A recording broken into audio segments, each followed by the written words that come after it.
اللهم صل وسلم وبارك عليه اللهم صل وسلم وبارك عليه وعلى آله. Assalamualaikum warahmatullahi wabarakatuh.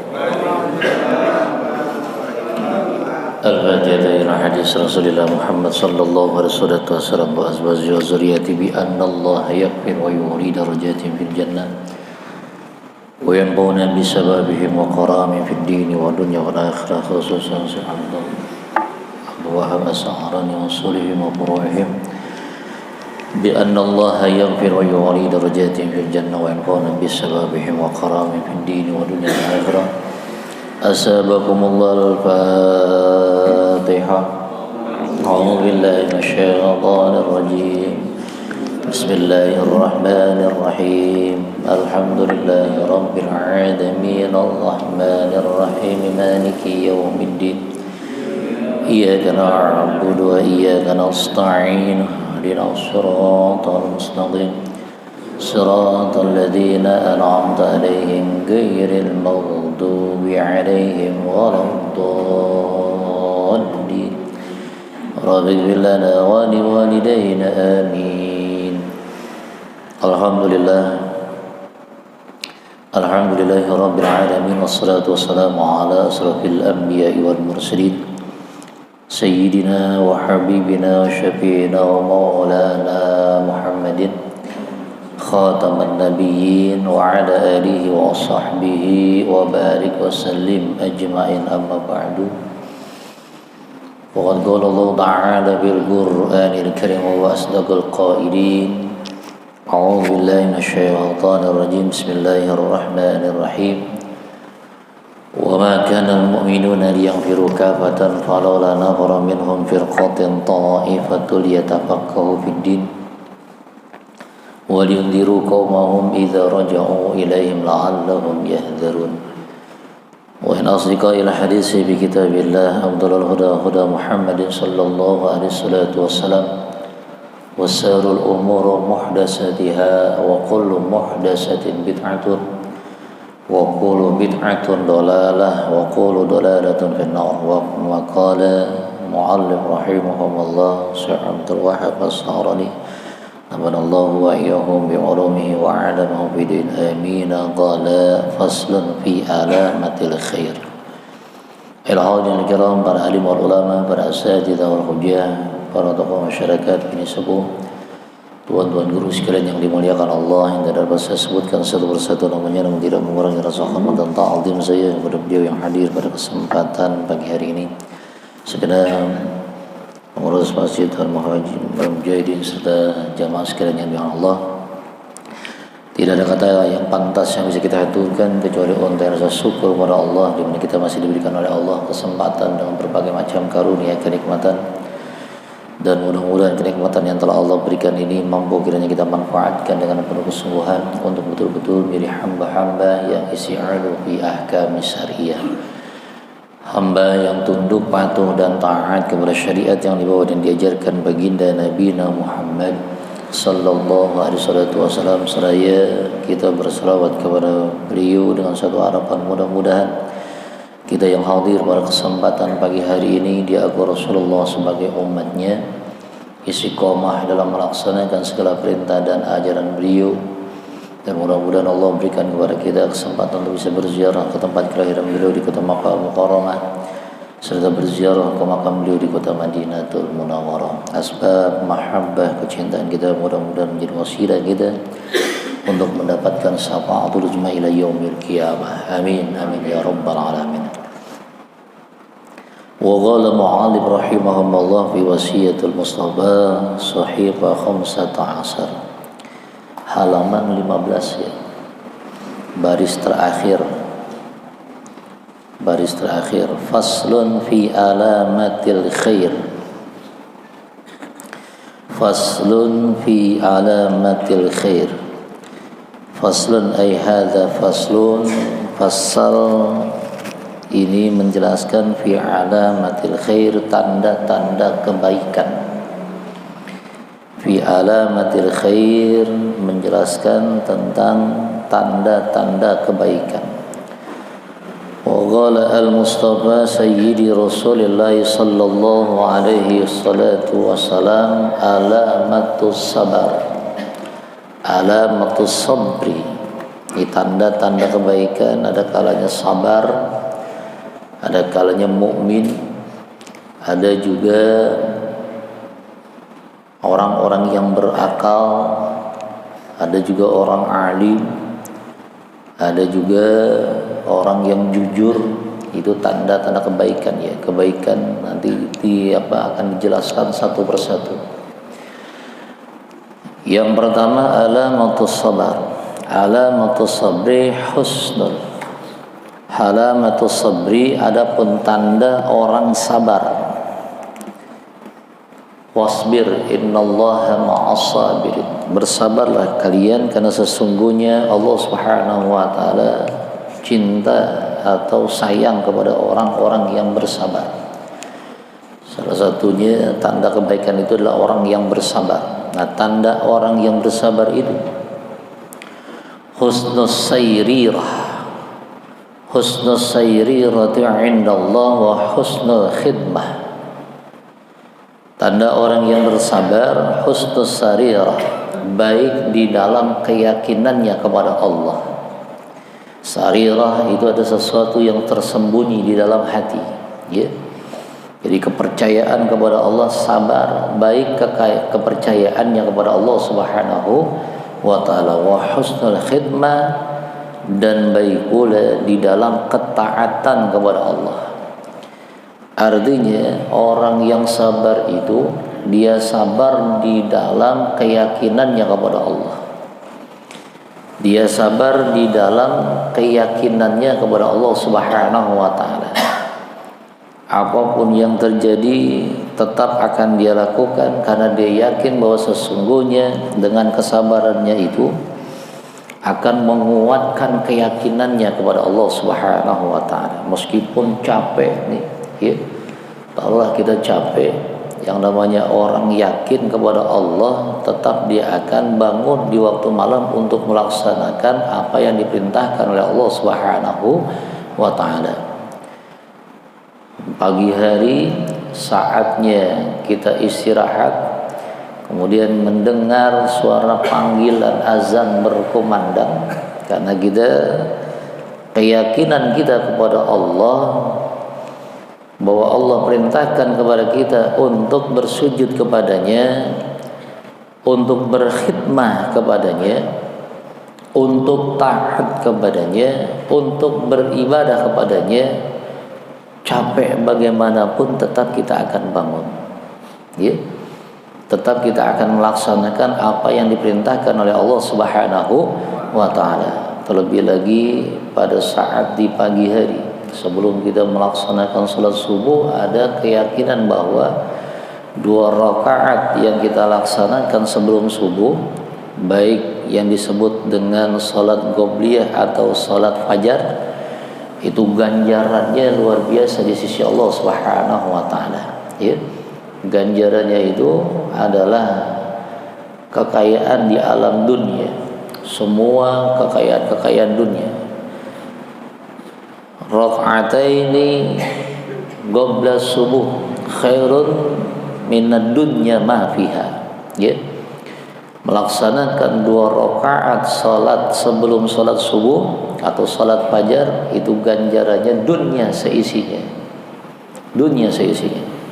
Para ulama terutama di dalam kitab Maraqil Ubudiyah, Imam Al-Ghazali menyebut sebelum kita melaksanakan salat sunnah qobliyah itu, di rakaat pertama membaca surah Alam Nasrah laka sadrak, ya. Kemudian yang kedua Alam tara kaifa, di rakaat kedua itu orang yang membacanya, yang melaksanakan salat, ya, 2 rakaat sebelum salat subuh dengan ayat itu insya Allah dalam satu hari itu dijaga oleh Allah Subhanahu wa ta'ala dan dimuliakan, ya, dijaga dari berbagai fitnah bahkan diberikan oleh Allah keutamaan-keutamaan yang luar biasa.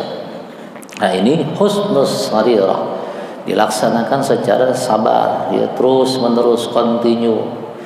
Tidak ada istilahnya kekhawatiran atau tidak ada istilahnya keraguan-raguan di dalam keyakinannya kepada Allah, terhadap keimanannya, ya. Termasuk juga husnul khidmah. Husnul khidmah, kebaikan di dalam beribadah, ketaatan kepada Allah. Artinya kontinuitas, terus menerus, secara sambung menyambung, secara kontinu. Tidak cuma sesaat saja. Ya, sabar di dalam menjalankan ketaatan kepada Allah Subhanahu wa taala. Sabar. Karena sabar itu ada salah satu dari sifat yang sangat disenangi oleh Allah Subhanahu wa taala. Sifat yang harus ada bagi makhluknya di dalam ketaatan kepada Allah Subhanahu wa taala. Ya, sabar. Sabar di dalam menjalani perintah Allah, sabar di dalam menjauhi larangan-larangan Allah Subhanahu wa taala. Nah, dengan sabar insyaallah kita akan selamat. Kita akan selamat hidup kita, selamat dunia dan akhirat kalau kita sabar. Sabar menjalani perintah Allah, sabar melakukan semua apa-apa yang diperintahkan, dan sabar pula di dalam meninggalkan dan menjauhi larangan-larangan Allah Subhanahu wa taala. Karena terkadang manusia tidak sabar, ya. Tidak sabar di dalam menjalankan perintah Allah, terutama lagi meninggalkan larangan-larangan Allah, ya. Banyak orang cenderungnya melaksanakan ibadah sementara meninggalkan perbuatan-perbuatan maksiat itu terkadang sulit hingga terkadang banyak yang tidak sabar di dalam meninggalkan larangan Allah. Karena memang yang namanya maksiat itu ada sesuatu yang mengasihkan. Maksiat adalah sesuatu yang mengasihkan, ya, hingga karena asiknya terkadang kayaknya sulit untuk kita tinggalkan. Makanya orang yang mampu meninggalkan larangan Allah, orang yang mampu menjauhi maksiat atau meninggalkan kemaksiatan, itu pahalanya lebih besar ketimbang amalan soleh, ya, ketimbang amalan soleh. Kalau kita meninggalkan maksiat, meninggalkan larangan Allah, itu ganjarannya lebih besar. Karena yang namanya maksiat itu adalah kesenangan, ya, maksiat itu kesenangan. Ya, kalau orang diganggu kesenangannya pasti marah, betul nggak? Pasti marah tuh. Kalau orang diganggu kesenangannya pasti marah. Tapi kalau ibadahnya diganggu, ya cuma begitu saja, tidak ada rasa marahnya. Satu contoh, merokok, ya, merokok itu kan hukum dasarnya adalah makruh itu. Lantas jangan dianggap bahwa makruh itu tidak ada hukum di situ. Makruh itu tetap ada hukum, ya. Perbuatan makruh yang terus dilaksanakan, yang terus dilakukan akan membawa kepada kemurkaan Allah, memancing atau mengundang kemurkaan Allah Subhanahu wa taala. Maka orang yang merokok itu ya 1-2 kali tidak ada efek sampingnya. Tapi kalau terus menerus bisa jadi nantinya tuh 10 tahun yang akan datang dia akan mengakibatkan penyakit yang luar biasa. Itu kan namanya kan mengundang murka Allah. Coba kalau orang yang merokok kemudian kita cegah untuk nggak merokok, pasti marah, ya. Ya kalau merokok kita cegah, orang itu bisa ngomong mau rokok mau kagak, yang sakit saya yang sakit, ya kan? Kagak ada orang lain yang punya penyakit kan gitu.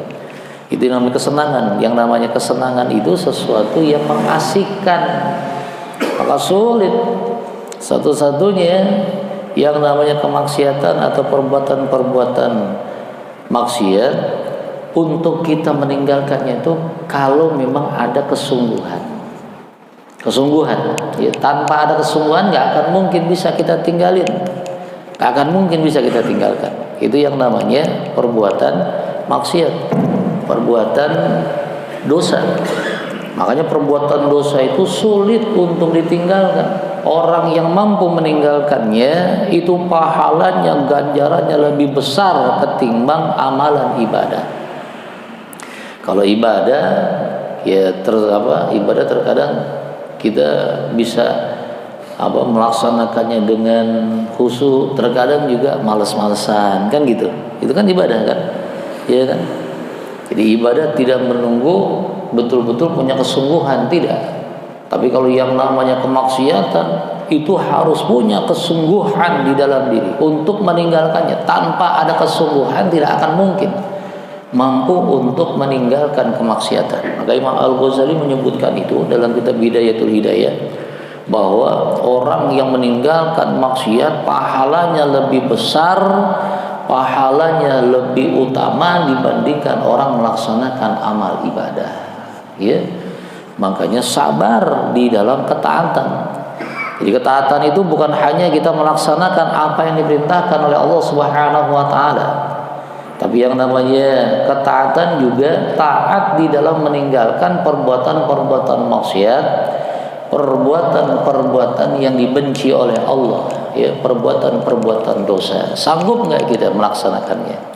Kalau sanggup, maka insya Allah husnul sariratin indallah wa husnul khidmah. Maka itulah kebaikan di dalam keyakinan kita kepada Allah dan kebaikan di dalam ketaatan kita kepada Allah Subhanahu wa taala.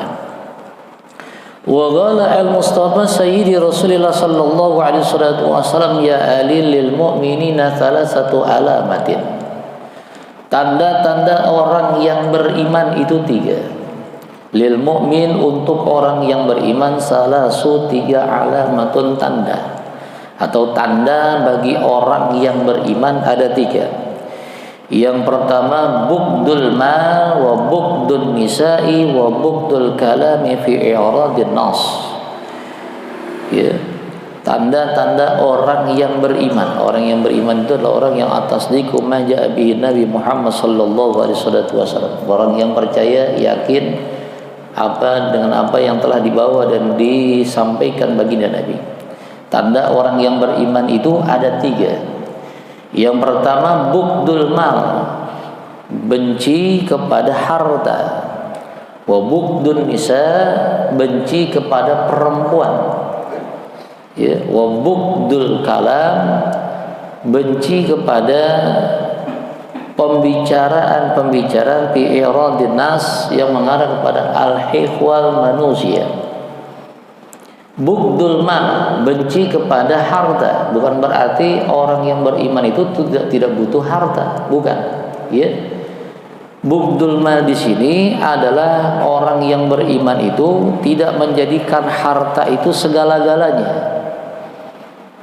Tapi harta itu dijadikan oleh orang yang beriman sebagai wasilah untuk dekat kepada Allah. Maka harta bukan segala-galanya bagi orang yang beriman. Ya. Sesuatu itu tidak dinilai dengan harta, karena harta itu dijadikan sebagai wasilah, dijadikan sebagai perantara untuk bisa dekat kepada Allah Subhanahu wa taala. Andai dia punya harta berlebih, maka harta ini ditasarrufkan kepada orang-orang yang membutuhkannya. Karena dia yakin bahwa harta, karena orang yang beriman itu yakin bahwa harta yang dia dapatkan, meskipun dengan jerih payah dirinya, maka harta ini hakikatnya adalah berasal dari Allah Subhanahu wa taala. Oleh karenanya dia akan kembalikan lagi tuh harta itu kepada, atau dijadikan dirinya sebagai penyalur dari rahmat Allah Subhanahu wa taala kepada makhluk yang lain. Ya, itu adalah orang yang beriman. Maksud dari bughdul mal yaitu benci kepada harta orang yang beriman tidak menjadikan harta itu segala-galanya. Namun harta itu dimiliki oleh orang yang beriman adalah untuk wasilah dekat kepada Allah Subhanahu wa taala, lantaran dia yakin bahwa harta yang dia dapatkan hakikatnya adalah karunia atau kenikmatan atau anugerah dari Allah Subhanahu wa taala. Orang yang beriman dengan hartanya tidak menjadikan dirinya jadi bakhil, karena dia tidak akan mengumpulkan harta, ya.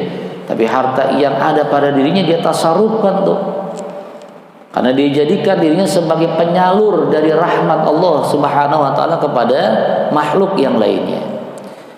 Dan orang yang seperti ini, saudara, tidak akan pernah menjadi miskin, tidak akan pernah merana hidupnya di alam dunia, kalau dia beriman kepada Allah di saat dia yakin harta itu adalah sebagai satu titipan, ya. Dia yakin harta yang dia tasarrufkan, harta yang dia sedekahkan, harta yang dia nafkahkan itu akan diganjar dengan lipatan ganjaran pahala atau lipatan kebajikan yang luar biasa di sisi Allah Subhanahu wa taala. Ya, Al-Qur'an menyebut matsalul ladzina yunfiquna bi amwalihim fisabilillah, ya. Kama salihabat sab'a sanabila fi kumbilatin sab'ami'ata dabah, ya. Diganjar dengan 700 kali lipat ganjaran, ya, satu nafkah yang kita berikan. Wa bughdul nisa, benci kepada wanita. Ini bukan berarti orang yang beriman tidak butuh kepada wanita. Orang-orang yang beriman akan menempatkan wanita itu sebagai makhluk yang mulia di sisi Allah Subhanahu wa taala, yang harus dia muliakan. Di zaman jahiliyah yang namanya wanita itu adalah sebagai budak nafsu. Di zaman jahiliyah, orang yang punya anak wanita malunya luar biasa. Sampai-sampai ketika dia punya anak, anaknya itu kagak boleh hidup, dibunuh ketika masa dalam keadaan kecil. Seperti Sayyidina Umar bin Khattab. Sayyidina Umar bin Khattab memiliki seorang anak sebelum masuk Islam. Dia begitu khawatir, begitu takut, ya, meskipun dia punya anak wanita yang sangat dia sayang, tapi karena kebodohannya, rasa takutnya yang luar biasa, khawatir akan menjadi celak, maka anaknya dibunuh. Itu di zaman jahiliyah. Kemudian datang Islam, mengangkat harkat martabat wanita. Al-jannatu tahta min aqdamil ummahat. Surga itu ada di bawah telapak kaki. Ibu itu siapa? Wanita. Maka Islam menempatkan wanita itu sebagai makhluk yang mulia, yang harus dimuliakan. Kalau orang yang beriman, alamat atau tanda orang yang beriman, bughdul nisa, benci kepada wanita, karena tidak menganggap wanita itu sebagai budak nafsu, ya. Tapi wanita itu adalah makhluk yang dimuliakan, yang harus dimuliakan. Kalaupun misalnya dia menikahi seorang wanita, tujuannya cuma satu, apa? Mengikuti sunnah Rasulullah Sallallahu Alaihi Wasallam. Rasulullah menyatakan, an-nikahu sunnati faman raghiba an sunnati falaysa minni. Bukan sebagai budak nafsu, bukan sebagai tempat untuk pelampiaskan marah dirinya, ya. Makanya di dalam nikah itu ada 3 hukum. Hukum awal, hukum dasarnya adalah sunnah. Hukum dasar sunnah, mengikuti sunnah apa yang disampaikan baginda Nabi. Kalau seandainya kita tidak melaksanakan nikah, maka kita dianggap bukan dari golongan Rasulullah Muhammad Sallallahu Alaihi Wasallam, bukan sebagai umat baginda Nabi. Kalau seandainya nikah kita ada tujuan untuk memperdayakan wanita, menghinakan wanita, untuk menyakiti wanita, maka niat nikahnya udah otomatis hukumnya haram, nikahnya haram, nggak boleh. Iya. Kalau kita nikah, oh saya pengen nikah nih dengan wanita, biar nanti saya akan sengsarakan tuh wanita. Saya akan lampiaskan semua kedongkolan saya kepada dirinya. Maka hukum menikahi wanita seperti itu adalah hukumnya haram, nggak boleh. Wajib, hukum wajib ada bagi seorang manusia. Kalau dia menikah, dia khawatir dengan tidak menikah, dia akan melakukan perbuatan-perbuatan maksiat, zina dan sebagainya. Maka hukum bagi dirinya wajib menikah. Ya. Jadi hukum dasar, hukum awalnya nikah itu adalah sunnah. Yang sunnah ini bisa menjadi haram, bisa menjadi wajib. Nah, wanita bukanlah sebagai budak hawa nafsu. Wanita bukanlah sebagai tempat untuk melampiaskan semua kekesalan dan kedongkolan kita. Tapi wanita wajib untuk dimuliakan. Artinya benci kepada wanita bukan dalam arti tidak mencintai wanita, tidak membutuhkan wanita. Tapi bencinya kepada wanita, ya, orang yang benci kepada wanita, orang yang beriman, maksud tanda dari orang yang beriman benci kepada wanita, yaitu tidak menjadikan wanita sebagai budak hawa nafsu dirinya, tapi betul-betul dia muliakan wanita. Karena wanita itu kelak yang akan membawa dirinya untuk mendapatkan keridhaan Allah Subhanahu wa taala. Karena dengan adanya wanita di samping dirinya akan membuat dirinya menjadi tenang, ya, tenang di dalam melaksanakan ibadah. Ingat, kalau orang dalam keadaan sendirian tidak menikah, itu rezekinya nggak banyak, tidak sama sebagaimana orang yang menikah. Rupanya wanita juga bisa menambah rizki bagi kita, ya. Menambah rizki itu wanita bisa membawa kita kepada surganya Allah Subhanahu wa taala karena ketenangan kita. Ya, kita tidak melakukan perbuatan-perbuatan maksiat karena ada orang di samping kita, ya, yang bisa kita penuhi semua keinginan kita untuk bertauhid kepada Allah, untuk mendapatkan keridhaan Allah Subhanahu wa taala. Juga wa bughdul kalam, benci kepada omongan atau pembicaraan fi i'radin nas tentang hal ihwal manusia. Orang yang beriman itu menjauhi omongan-omongan aib orang lain, ya. Bukan hanya membicarakan aib orang, tapi juga mendengar aib orang. Orang yang beriman tidak pernah mau. Ingat, yang namanya membicarakan atau mendengar itu sama, ya. Berbicara dan mendengar itu sama, musyarikah. Adanya keserasian antara mendengar dengan berbicara. Mendengar dengan berbicara itu adanya keserasian. Karena nggak mungkin orang berbicara kalau tidak ada orang yang mendengar. Tidak mungkin orang itu bisa mendengar kalau tidak ada orang yang berbicara. Makanya orang yang berbicara dengan orang yang mendengar itu hukumnya sama. Andai ada orang yang membicarakan aib orang lain, kemudian kita mendengarkan pembicaraan orang yang berbicarakan aib orang lain, situ sama nilai dosanya. Jangan dianggap saya cuma dengar doang, dia kan yang berbicara, saya cuma mendengar doang, berarti saya tidak berdosa. Tidak, sama. Karena itu ada keserasian antara orang yang mendengar dengan orang yang berbicara. Ya, bagaimana orang bisa berbicara kalau ada orang yang mendengar, kalau tidak ada orang yang mendengar? Ya kan nggak mungkin. Masa kita bicara sendirian, betul nggak? Nggak mungkin kan? Kalau kita bicara sendirian dianggap orang gila kita. Pastilah orang yang berbicara karena ada orang yang mendengar. Dan orang yang mendengar pasti karena dia mendengar ada orang yang berbicara.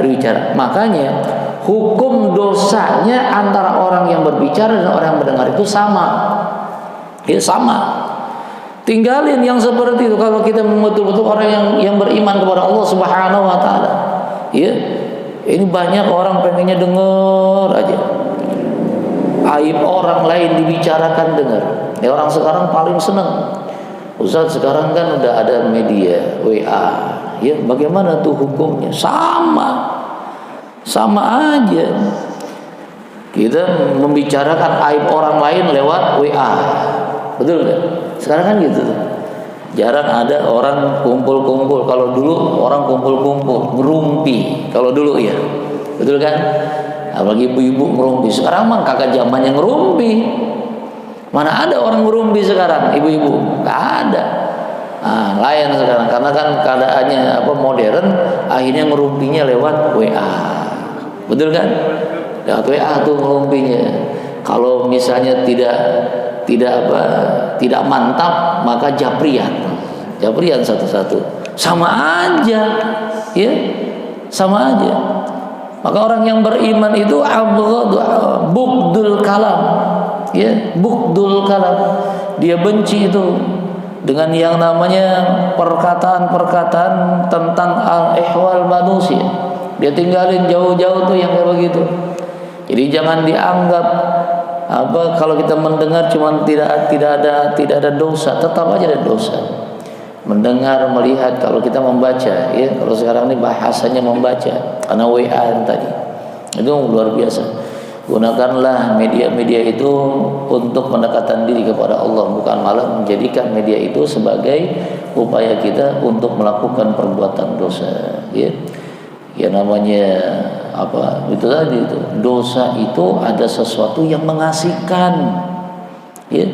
Makanya sulit untuk dihindari dosa, sulit untuk dijauhin. Itu dosa karena sesuatu yang mengasihkan, ya. Kita chattingan tentang aib orang. Ini kan cuma sekedar doang pengen tahu, padahal itu dosa. Coba kalau ditinggalin, luar biasa. Itulah amalan yang sangat luar biasa kalau kita meninggalkan perbuatan maksiat. Makanya maksiat itu susah untuk ditinggalin. Ketika orang meninggalkan maksiat itu, itulah amalan ganjaran yang sangat besar di sisi Allah ketimbang perbuatan ibadah. Harus sanggup. Nah, satu-satunya kesanggupan untuk meninggalkan perbuatan dosa adalah kesungguhan hati. Ya, kesungguhan. Gak akan mungkin kalau ada kesungguhan kita bisa meninggalkan perbuatan dosa. Gak akan mungkin bisa. Ya, seperti orang merokok. Orang merokok kalau kagak ada kesungguhan meninggalkan rokok, gak akan mungkin dia bisa meninggalkan rokok. Betul gak? Iya kan? Susah rokok karena kagak ada keinginan untuk meninggalkan perbuatan itu. Tapi kalau ada keinginan pasti bisa. Ya kalau puasa Ramadan 1 hari dari pagi sampai sore kagak ngerokok bisa kok. Betul nggak? Kenapa ketika itu kagak bisa?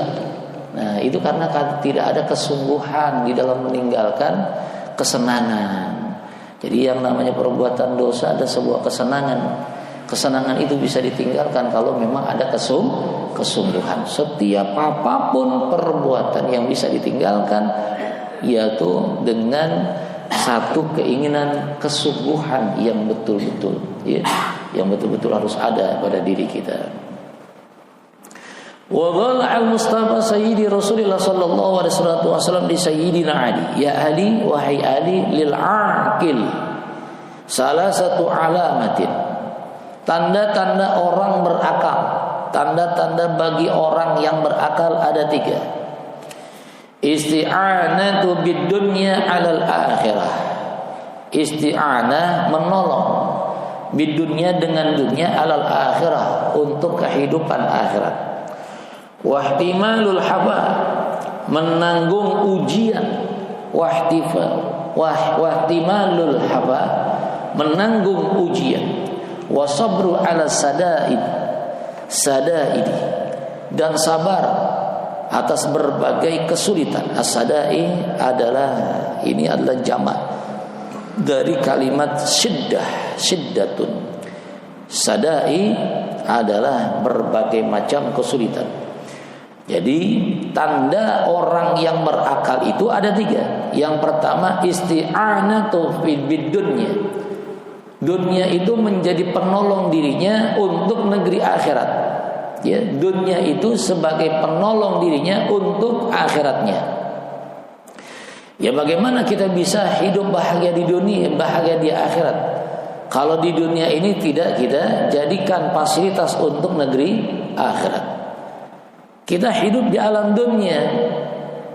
Alam dunia ini adalah alam yang tidak kekal, alam yang fana, ya, alam yang fana. Namun alam yang fana yang sebentar. Ini dunia sebentar, gak lama. Tapi meskipun sebentar, itu yang menentukan kehidupan kita di alam akhirat. Ini dunia, ya. Dunia ini adalah alam yang fana. Artinya kita nggak akan bisa hidup di alam dunia untuk selama-lamanya. Alam dunia ini sebentar. Namun yang sebentar ini adalah sebagai penentu bagi kehidupan kita di alam akhirat. Apakah kita ingin alam akhirat kita hidup bahagia atau sengsara, yang menentukan di alam dunia. Maka dunia ini sebagai penolong untuk alam akhirat.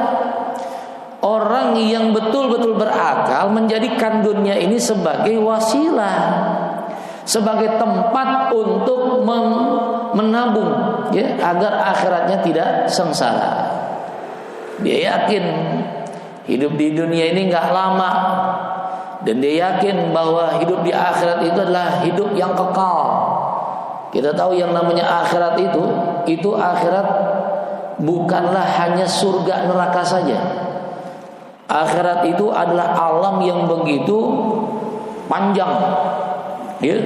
Alam akhirat itu panjang, kekal. Pintu alam akhirat adalah alam barzah. Pintu akhirat alam barzah. Setelah alam akhirat alam barzah, ada alam namanya alam ba'as. Alam di mana manusia dibangkitkan, kemudian dikumpulkan. Itu pun lama. Ya, itu pun lama. Jarak antara alam barzah dengan alam ba'as itu 70.000 tahun. Kemudian dari alam ba'as kemudian sampai ke alam syirat, ya, atau ke alam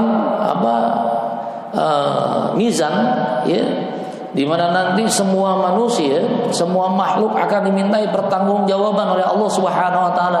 Itu pun lama, enggak sebentar, ya. Makanya alam akhirat itu adalah alam yang paling panjang.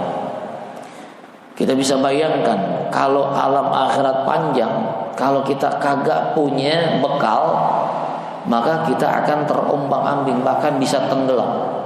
Sama sebagaimana kalau kita berada di samudra yang sangat luas. Andai saja kita menyeberangi samudra, kita mengarungi samudra, sementara kita tidak punya bekal yang cukup, bagaimana kita bisa sampai kepada tujuan? Bisa saja kita akan tenggelam di tengah-tengah samudra. Kita nggak akan mungkin sampai kepada daratan. Itu kalau seandainya kita analogkan kita berada di samudra. Itu yang namanya alam akhirat. Itu alam bagaikan alam samudra, ya. Nah, untuk bisa selamat kita di samudra itu kita harus punya bekal. Ya, bekal itu bukan ketika kita sudah ada di samudra, betul nggak? Ya, kalau kita berasam samudra, mana mungkin bisa kita menyiapkan bekal. Menyiapkan bekalnya itu sebelum kita menyeberangi samudra. Nah, demikian pula kalau seandainya kita sudah berada di alam akhirat, kita sudah mati, kagak ada lagi tuh amal yang bisa kita, yang akan bisa kita tambah, kecuali kita punya anak yang soleh. Mungkin dengan anak yang soleh bisa bertambah amal kita, ya, karena doa anak yang soleh, karena amalan-amalan ibadah anak-anak yang soleh mungkin bisa. Makanya dunia ini bagi orang yang berakal sebagai penolong dirinya untuk bisa selamat di alam akhirat. Tidak dia sia-siakan kehidupan di alam dunia yang waktunya hanya sebentar, ya, sebentar. Maka dunia ini dijadikan sebagai wasilah untuk bisa dia hidup bahagia di alam akhirat. Dia siapkan, ya, dia siapkan waktu yang sebentar ini, dia siapkan. Baik dia siapkan dengan amalan-amalan ibadah, dia siapkan dengan ketaatan dirinya kepada Allah dengan meninggalkan semua larangan-larangan Allah Subhanahu wa taala. Dia siapkan pula anak-anaknya yang kelak menjadi anak-anak yang saleh, yang selalu mendoakan dirinya, ya, yang ingat kepada dirinya untuk selalu memohonkan ampunan kepada Allah Subhanahu wa taala, kepada orang tuanya. Jadi dia siapkan tuh dunia sebagai tempat persiapan dirinya untuk bisa bahagia hidup di alam akhirat. Ini orang yang berakal, ya. Juga orang yang berakal wahtimalul hafa, dia menanggung ujian. Artinya dia tidak akan pernah keluar atau tidak akan pernah meninggalkan ujian Allah. Dia tidak akan menjauh dari ujian Allah. Artinya dia taat nih.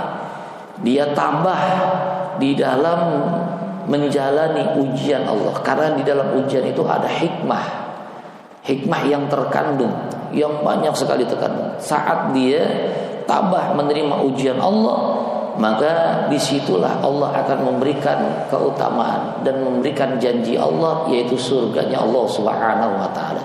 Ketabahan ini yang dibutuhkan. Tabah dalam setiap ujian yang Allah berikan.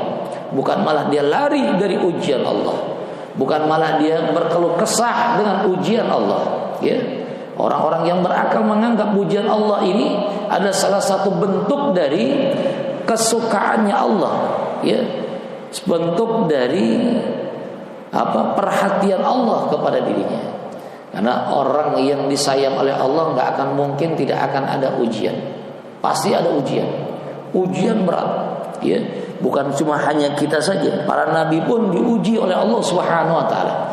Sejauh mana dia mampu untuk bisa menanggulangi ujian dengan penuh kesabaran. Dengan ujian itu maka akan mendapatkan berkah atau mendapatkan janji Allah Subhanahu wa taala yang tiada lain adalah derajat sebagai manusia yang mulia di sisi Allah, dan derajat orang yang mulia tiada lain adalah surganya Allah Subhanahu wa taala. Maka orang yang berakal dia tidak akan lari dari ujian. Dia akan tanggung tuh ujian, dia akan tambah menerima ujian Allah Subhanahu wa taala. Wa sabrul ala sadair, dan juga dia akan sabar terhadap segala macam kesulitan. Sabar, ya, kesulitan apapun yang diberikan oleh Allah dia sabar, dia jalanin. Ya, tabah dan sabar di dalam menerima ujian Allah, di dalam menerima berbagai macam kesulitan yang diberikan oleh Allah Subhanahu wa taala. Karena di dalam kesulitan itu ada kemudahan yang akan diberikan oleh Allah Subhanahu wa taala. Maka orang yang berakal yakin itu. Gak mungkin Allah terus-menerus memberikan kesulitan. Pastilah suatu ketika Allah akan memberikan jalan untuk bisa menghindari atau bisa menyelesaikan kesulitannya, ya. Nah ini saudara, banyak tanda-tanda bagi kebaikan. Harusnya kita menyadari bahwa tanda-tanda ini tiada lain, kalau kita jalankan kita akan mendapatkan kemuliaan di sisi Allah Subhanahu wa taala. Jadi tanda orang yang sabar, husnul sariratin indallah wa husnul khidmah. Tanda orang yang beriman adalah bughdul mal wal bughdun nisa wa bughdul kalamu fil i'radin nas. Tanda orang yang berakal adalah isti'anatu bid dunya 'alal akhirah wa ihtimalul hawa wa sabrun 'alal sadaid, ya, yaitu sabar bagi segala macam berbagai kesulitan. Wal alim, dan tanda orang yang alim, al alim lil alimi salasatul alamat. Tanda orang ahli ilmu, ya, tanda orang ahli ilmu ada 3. Tanda orang alim itu ada 3. Yang pertama sidqul kalam, wastinabul haram, wa tawadu. 3 nih. Tanda orang yang berilmu, ahli ilmu, tandanya 3. Yang pertama sidqul kalam, jujur di dalam perkataan, tidak pernah berbohong. Kenapa? Karena orang yang berilmu itu adalah orang yang membawa agama Allah, ya. Rasulullah memiliki sifat sidik. Sidik itu adalah jujur. Rasulullah itu jujur di dalam menyampaikan risalah Allah. Ya, jujur di dalam menyampaikan kabar yang disampaikan oleh Allah. Rasulullah tidak pernah menyembunyikan semua perihal yang disampaikan oleh Allah kepada dirinya. Sidik kalam. Sementara ulama itu adalah warasatul anbiya. Ulama itu pewaris para nabi. Makanya ulama itu tidak berbohong, ya. Menyampaikan yang hak, menyampaikan yang benar, tidak menyembunyikan kebenaran. Nah, ini sifat tanda dari orang yang memiliki ilmu. Kagak boleh orang yang punya ilmu itu menyembunyikan kebenaran. Karena Rasulullah tidak pernah menyembunyikan kebenaran. Rasulullah itu jujur. Apa yang disampaikan, apa yang dia dapatkan, kabar dari Allah dia sampaikan kepada umatnya. Tidak ada satupun ya dia sembunyikan apa-apa yang telah Allah berikan kepadanya. Kenapa? Karena Rasulullah mengharapkan agar hambanya, umatnya selamat hidupnya dunia dan akhirat. Demikian juga ulama. Tanda ulama itu orang yang ahli ilmu, sidqul kalam, ya jujur di dalam perkataan. Wasinabul haram, dia tinggalkan perbuatan-perbuatan haram, jauhin perbuatan haram. Karena orang yang sudah mengetahui tentang perbuatan haram, kemudian dia laksanakan perbuatan haram, itu dosanya 2 kali lipat ketimbang orang yang kagak ngerti. Ya? Orang yang mengerti, orang yang berilmu kan orang yang tahu mana yang haram, mana yang halal. Dia tahu tuh. Kemudian kalau dia kerjakan, ingat tuh, kalau dia kerjakan perkara yang haram, dia lakukan perkara yang haram, itu dosanya 2 kali lipat ketimbang orang yang tidak ngerti. Ya, makanya tanda orang yang mengerti ilmu, orang alim adalah orang yang meninggalkan perkara-perkara yang haram. Karena dia takut berlipat-lipat dosanya di sisi Allah Subhanahu wa taala. Wa tawadu, rendah hati. Orang alim adalah orang yang rendah hati, ya. Tawadu, rendah hati. Dia yakin tidak ada yang bisa dia sombongkan. Bukan orang alim itu bukan orang yang sombong. Ya, kalau sombong dengan ilmunya bukan alim tuh. Karena kalau orang sombong berarti dia telah mengambil pakaiannya Allah. Sombong itu adalah pakaiannya Allah. Gak boleh kita sombong. Maka orang yang alim tidak akan pernah sombong. Karena dia yakin sombong itu adalah milik Allah. Tidak ada yang bisa disombongkan dengan apa yang dia miliki. Maka timbullah ketawaduan dalam dirinya. Nah, inilah 3 tanda bagi orang-orang yang memiliki ilmu pengetahuan. Yang pertama adalah sidqul kalam, jujur di dalam omongan. Yang kedua, wastinabul haram, dia tinggalkan perbuatan-perbuatan yang haram. Dan yang ketiga, at-tawadhu, ya, rendah hati. Nah, jamaah ini Allah Subhanahu wa taala, mungkin ini kajian kita. Tanda daripada kebaikan yang pertama sabar, kemudian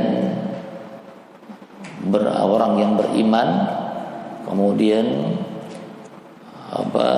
orang yang berakal, dan orang yang memiliki ilmu. Tanda-tandanya ini banyak nih, ya. Ada juga tanda-tanda ketakwaan. Juga nanti ada tanda-tanda sidqi, kejujuran, ya. Kemudian ada juga tanda orang-orang ahli ibadah. Ini banyak nih, ya. Ini banyak nih. Kalau kita pelajari sedikit atau kita dawamkan, insya Allah nih, kita akan menjadi orang-orang yang baik di sisi Allah Subhanahu wa taala. Baik, ada yang mau ditanyakan? Mungkin dulu. Fadhal. Saya orang dagang dulu. Iya. Modal 50.000. Saya jual 150.000. Iya. Masuk market bukan dulu. Kita beli 50.000, kemudian kita jual 100. Untung tuh. Untung besar. Lebih dari segitu juga boleh. Ya, lebih dari segitu boleh.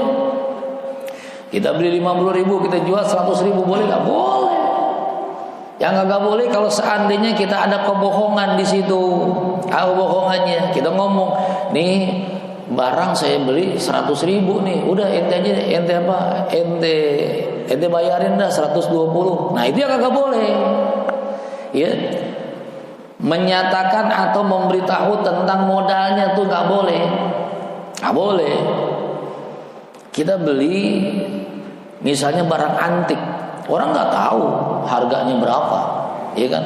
Motor jadul, nah udah motor jadul tuh, kan tuh harganya apa bisa dibilang gelap, ya enggak? Kita beli 5 juta, kita jual 10 juta, boleh. Yang penting satu dengan yang lainnya saling redha.